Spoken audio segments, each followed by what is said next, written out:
Hello, অনেকদিন পর আবার একটা ছোট মিনি ব্লগ নিয়ে চলে এলাম। কারণ আজকে আমি আর সুদীপ যাচ্ছি একটুখানি শপিং করতে অনেক দিন পর। 24th নভেম্বর আমার আর সুদীপের 5th ম্যারেজ অ্যানিভার্সারি। আর দেখো মলে এসে দেখি মলেও ওদের 8th অ্যানিভার্সারি চলছিল।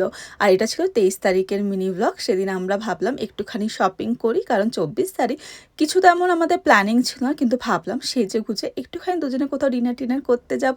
আর রাতে ছোট করে নিজেরাই আমরা একটু সেলিব্রেট করবো বলে ভেবে নিয়েছিলাম। তাই ফেরার সময় কেক টেক সমস্ত যাবতীয় জিনিস নিয়ে এসেছিলাম। ইনস্টাগ্রাম তো বুঝেই যায় কখনকার জীবনে কি চলছে, আর সেরকমই দেখবে রিলস তোমাকে সাজেস্ট করতেই থাকে। তো আমার ইনস্টাগ্রাম হ্যাপি অ্যানিভার্সারির ভ্লগ রিলসে পুরো ভরে গেছিলো। আর এরকম সেট আপ দেখে ভিডিওগুলো আমার খুব ভালো লেগেছিলো, সুদীপকেও দেখিয়েছিলাম, ওরও ভালো লেগেছে। ও বলো ঠিক আছে চলো, কিছু যখন করা হচ্ছে না তোর এইটুকুনি স্বাদই পূরণ করা যাক।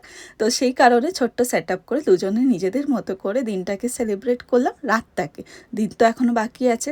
আজকে 24 তারিখে আমরা কি করছি না করছি সেটা নেক্সট ভিডিও তোমাদের সাথে শেয়ার করবো, অ্যান্ড আশা করি তোমাদের দেখতে ভালো লাগবে।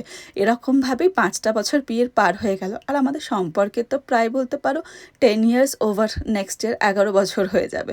এইভাবে হাসতে খেলতে যেন দিনগুলো কেটে যায়, বুঝতেই যেন না পারি কখন জীবনটা পেরিয়ে যাচ্ছে। তাহলেই মনে হবে জীবনটা অনেক অমূল্য।